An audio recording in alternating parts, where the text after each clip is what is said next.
the approach that you took, if I remember, was to come up to P.Z. Myers with a movie camera and ask him why he hated Muslims. When in fact, the reality is that we don't hate Muslims. We hate religion, if we hate anything at all, and only because religion lies to people and we hate lies. And that's what it's all about. That's what apologetics is all about. It's lies and misrepresentation.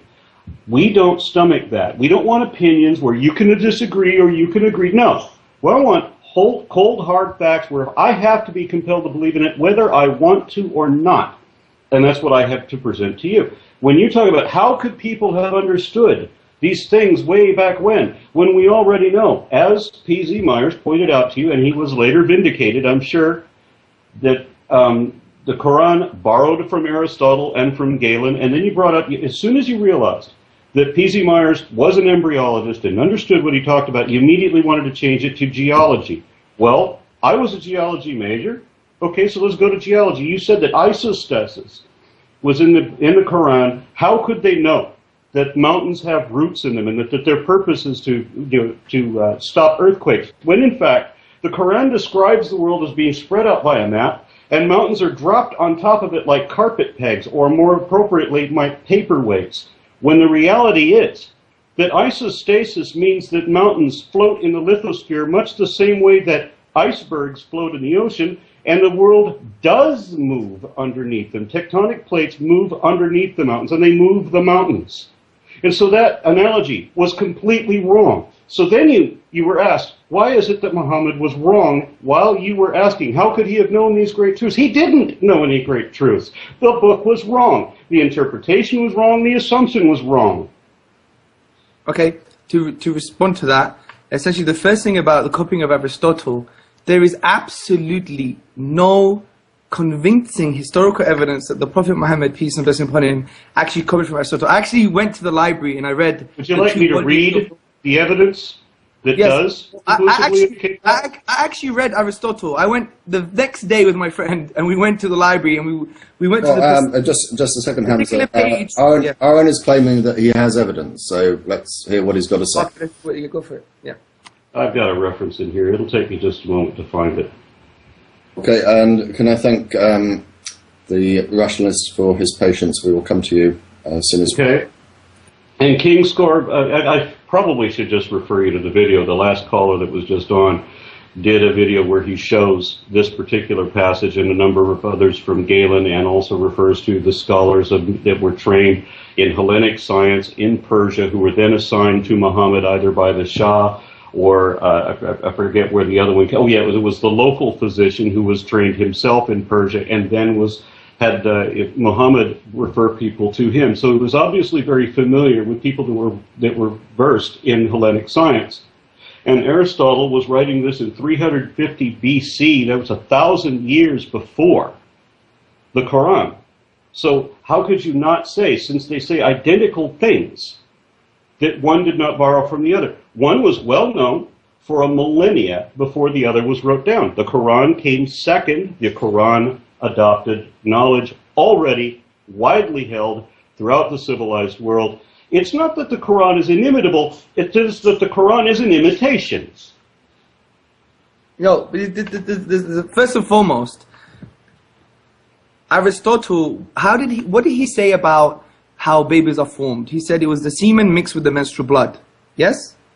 Yes. Okay. He followed the same patterns as the Quran, which, by the way, the Quran doesn't say that. Wrong. That's the whole point. The Quran doesn't say that semen. The Quran doesn't say that the human starts as seminal fluid, ignoring completely the importance of the female ovum, which the authors of the Quran obviously didn't know anything about. I have a change. And correct me if I'm wrong, but the seminal fluid without a female ovum then turns into a clot of blood, which it isn't, and then becomes a skeleton, which it doesn't. And then the skeleton, subsequently, not simultaneously, is then closed in flesh. Whereas Adnan, your associate, wanted to say that it was happening at the same time, if the situation demands that you say it happens at the same time. There's never a point, though, where you can say, you know what, you're right. There's never a point where you can say, that's correct, this was an error, this needs to be corrected. Why? Because of something you said earlier today. It's a priori. I don't have a priori positions. That's the principal difference between us. I can be wrong, and if I am wrong, I want to know that I'm wrong. You have an a priori position. You cannot admit that you're wrong. And your cultural situation is much worse than mine, because I can admit that I'm wrong, and I will only gain more respect for admitting that I'm wrong. You may suffer a death sentence. Well, not in England.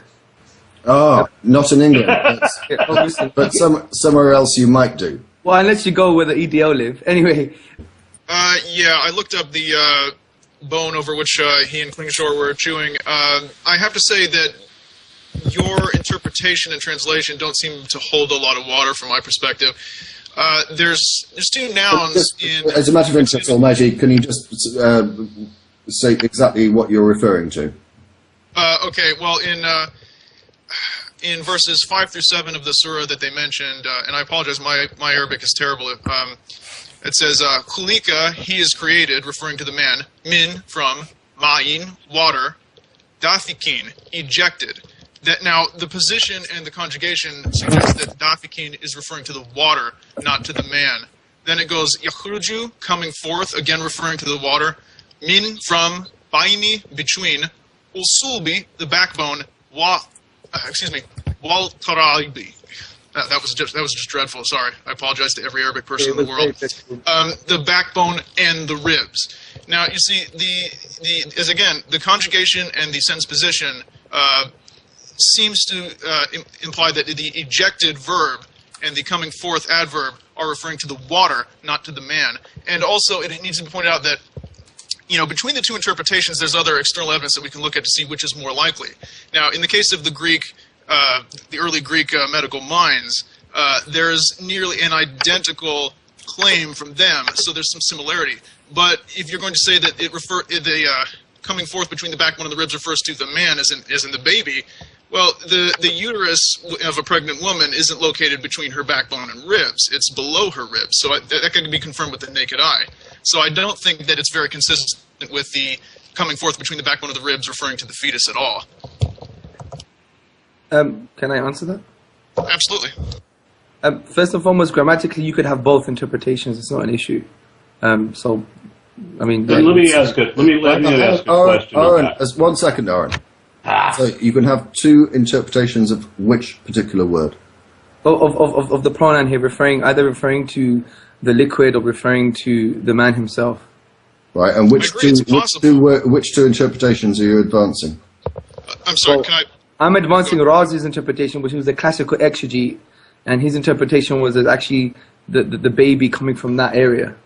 Do you see? So would it not have been possible for the author of this particular passage to have clarified so that we don't have to have this argument, so that Islam wouldn't have to endure the embarrassment of this ambiguity in this passage? Could this not have been improved? No, because that presumes that the Quran came here to teach us about physics, cosmology, science. It didn't. It came here to give us... Truth, fact, reality. Yes, those things matter. But let me ask you a question. If you really know... This is an existential question, right? No, it's not. That's the whole point. This is not an existential question. This is a matter of fact. Okay. You either say something that is true, let me tell you matter of fact. Say something that is not true. The matter of fact... Go ahead. The matter of fact to me, when I want to go to science, I'll learn about science and I'll become a scientist and I'll basically explore the universe, and many Muslims in this country are physicists, they're cosmologists, etc. Now, when we go to the Quran, we say the first premise is that the Quran doesn't deny reality. It didn't here to explain fully physical reality in every single stage and every single specific instance. So the Quran is a book of signs, not a book of science. So it gives the value structure and the motivation and drive to worship God, to treat humanity in the best possible manner, to establish justice, etc., etc. So to now assume that this book has to now tell us all the specific details, it's irrelevant. Any. I'll take any. I don't need all. I just need any. But Hamza, the problem. Hold on, Deep. Wait, Aaron. The problem is. You still need to make. I'm sorry, Hamza, if I may. I do apologize. If I may. The fact is that you previously have stated that the Quran was inspired and did contain scientific knowledge. And now, when that knowledge that you claim exists is being examined, you seem to have shifted your position, and it has now been, well, that's not what the book was about. So, No, which is it? Does the Quran contain any scientific knowledge at all, or not? No, you have to understand what I said before. I said, and I did say, I retract my position the way I came across with Professor Myers, that all the specifics are in the Quran, which is not true, right? The underlying premise that I follow is the classical tradition, and the classical tradition says that the Quran doesn't deny reality. Now, this sounds like yeah, so what we're saying, it doesn't deny reality. You were asked specifically by Aaron to quote something from the Quran that gave us an idea of scientific foreknowledge, and I'm sorry, as yet, you have not done so. But I'll give you time to think about it, whilst eventually we'll get back to the next caller. Hi, Russia. Okay, and I still have other questions I need to bring up. I'm sorry, Aaron. I just get the next caller in, and then we'll come back to you. By the way, I would like to extend Hamza an invitation to stay another 30 minutes since you were late. It's of course up to you. As long as you want. That's wonderful. Thank you.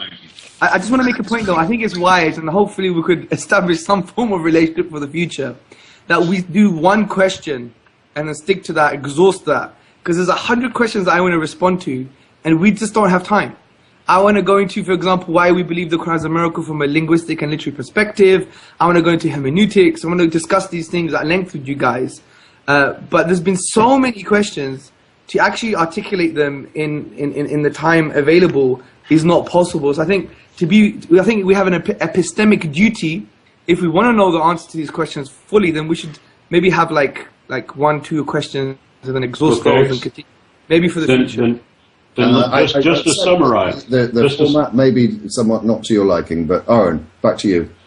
Okay. When we were talking about isostasi before, I mean, you were going on the embryology thing, and you said there's 2 different interpretations possible. The isostasi is not that way. Sure.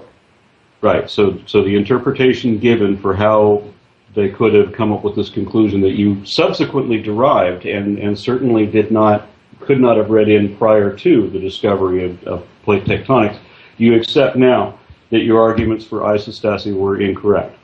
Yeah. Well, in light of what you said, I think my interpretation is probably an inaccurate interpretation. Yeah. Thank you.